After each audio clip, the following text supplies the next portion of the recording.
So let's say that purely hypothetically speaking, I were to do a cook up that isn't R&B. Would you guys believe me? Because I'm actually not lying. Today we're not cooking up R&B. Today we're cooking up some drill. And we're not doing R&B drill. We're actually just cooking regular schmegular drill.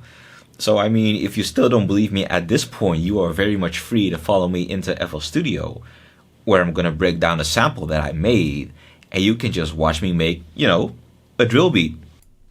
So, is there any particular reason why I'm not producing R&B today? Well, yes and no. I was just feeling uninspired in terms of R&B. So I decided to just, visit the other 85 genres that I'm able to make.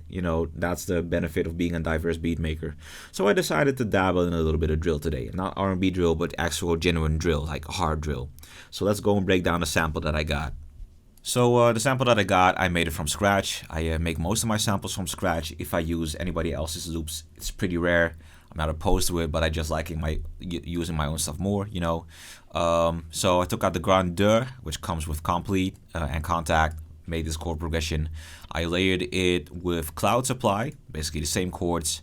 Then I took out a Armenian duduk from this series, World Class Colors. It's free. Go and get it, by the way. It's an amazing. I know y'all are into flutes. A duduk is something else. It's this one in particular is a mix between a clarinet and a duduk, but it's an amazing instrument.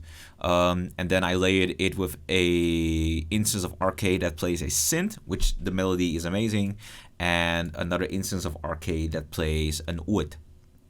No, sorry, my bad. It's not wood. I think it's actually just a regular schmegular Andalusian nylon guitar. So either way, you might be wondering what the sample sounds like, and it sounds like this after recording it.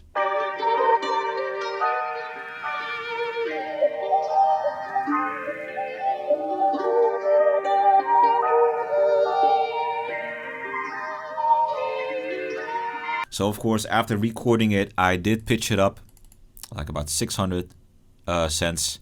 I sent it to an insert. I've made some pretty big cuts with the EQ, added some phaser, added RC20, the classic. When we come back, I will have added shaper box, and then we are ready to start building. Now, before I continue building the beat, I just want to say that, actually what I've used for this particular sample is 5 different instruments. Your mileage may vary. For you, that may be too much because you want to keep it simple and you want to give the artist space. I decided not to prioritize that. I decided to make the beat that I want to make because I don't necessarily make beats for other people. I make beats for myself. That's the decision I made today. So there's a lot of producers on the internet saying, well, you got to make your beats for the artist, so you got to cater to them. I vehemently disagree. This is your art. You have a say in it too, and it's not wrong to prioritize your expression as well. So basically what I'm saying is don't always make beats for artists. If they commission beats, sure, consider their input, but it's your art as well. It's your expression as well. Okay, so let's actually start building the beats. Let's go look for some drums. One thing that I've noticed is that UK drill drum kits are the biggest collection of recycled sounds ever. Ever. Like, you know what? Forget it. I said what I said.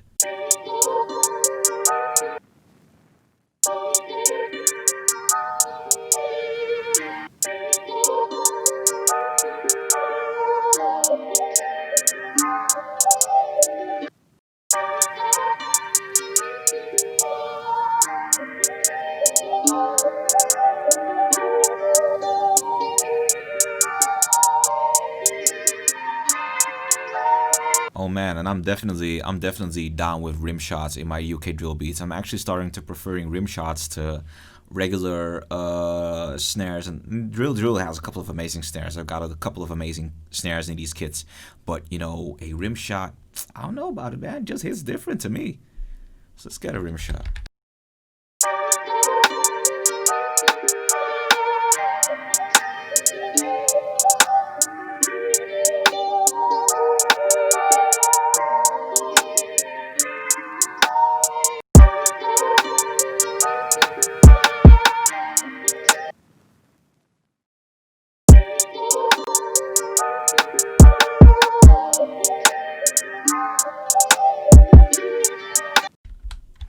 So one thing that I'm going to be doing just to add a little bit more fullness in that sample is what I did is I duplicated it, made it unique, pitched it down.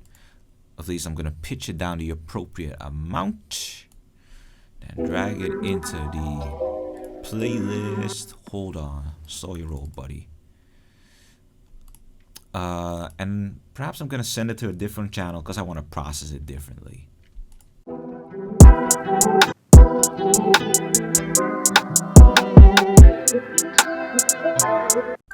And you know, this works amazing if you have time that lower pitch sample. So we're going to do that and add a little bit more other processing.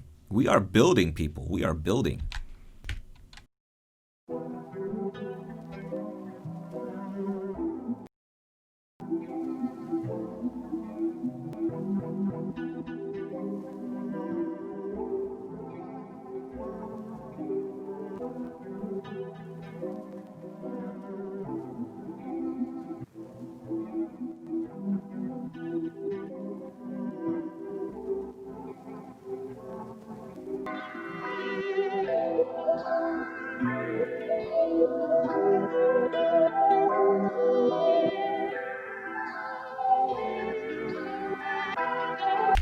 So I've been listening to the beat and we got a super solid foundation. I'm just kind of figuring out how to proceed now. What is there that, what kind of essential things do I want to add? You know, except for 808s, of course, you know, kind of thinking about that. That's always the question when you make beats, you know, when is it too much? You know, when is it too little? When can you just let it rock?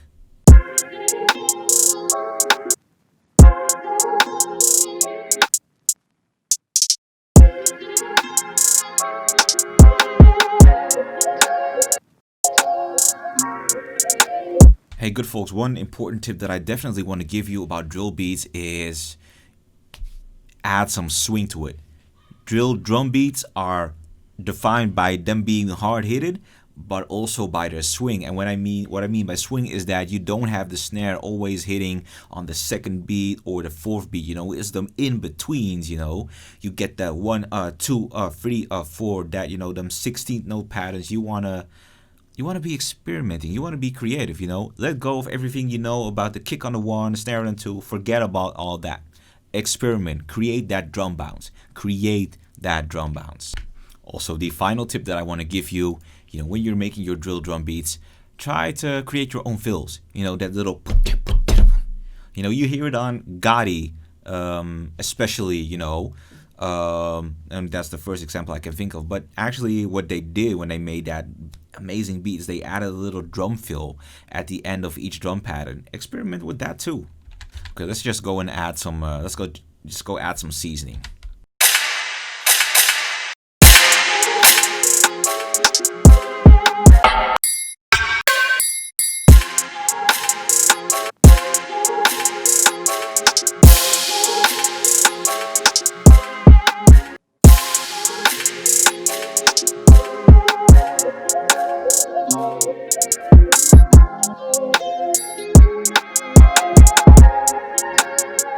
One thing in particular that I like to do when I got my samples all filtered out and sounding kind of ambient yet dark, you know, it's kind of what would happen if I imagined Drake on like a fully dedicated drill mixtape, you know. So you pan it wide. You want to create that ambience. Let me just go into Splice. I'm looking for something really weird. I'm thinking about, you know, Jalil beats and how he used that crow sound, you know, when he made Hot Nigga, you know. Let's go find us some crow sounds, man. Let's go do that. I got Splice here, man. I already know what I want. Let's go and drag that, baby. Let's go into FL Studio. Hey, you know, let's stop playing with your boy, man.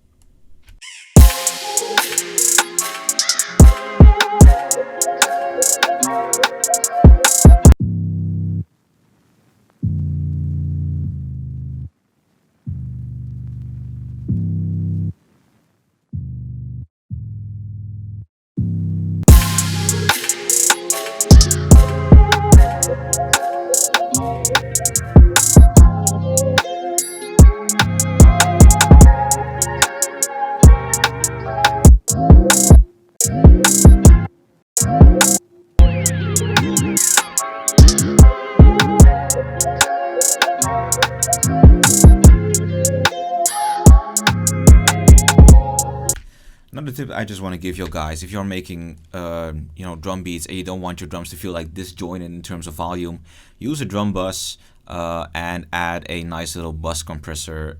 In this case, I really love the LA2A from Softube that comes with Guitar Rig 6, because it has a peak reduction knob, and I really like it. Just to glue it together, make it sound less disjointed and more like a whole punchy hole.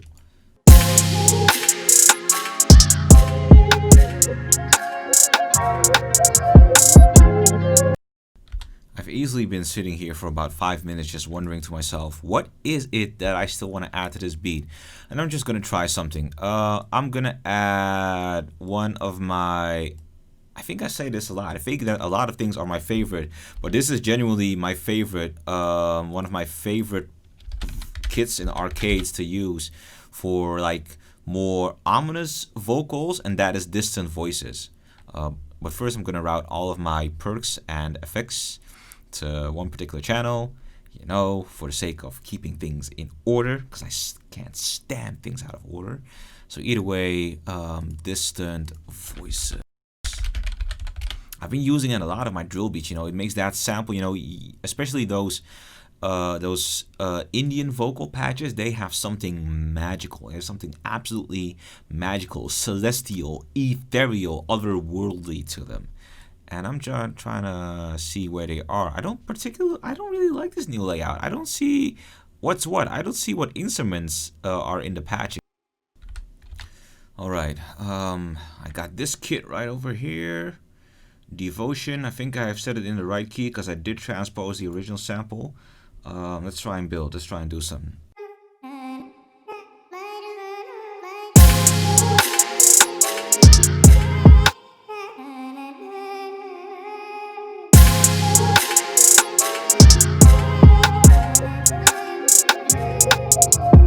Yeah, perfect. This is the last thing that I'm gonna add to the beat, and after that I'm gonna call it a day, because I feel that at this point anything I do add is way too much. So I think I'm gonna just process this, add a couple of cuts, and then I think it should be just perfect. A couple of clicks and it's just perfect. Maybe more than 2 clicks, but it's just perfect. So what I'm gonna do, I'm gonna just go and finish this beat in my free time. Just not much to be done. I basically just need to, add some EQ here and there on the master and call it a day. But I hope y'all enjoyed me doing something different for once. I know that I haven't showed you me cooking up a regular drill beat, so I definitely hope this was something new to you. It was definitely something new to me. Either way, I hope to see y'all in the next video, man. Much love and peace out, good folks. Easy.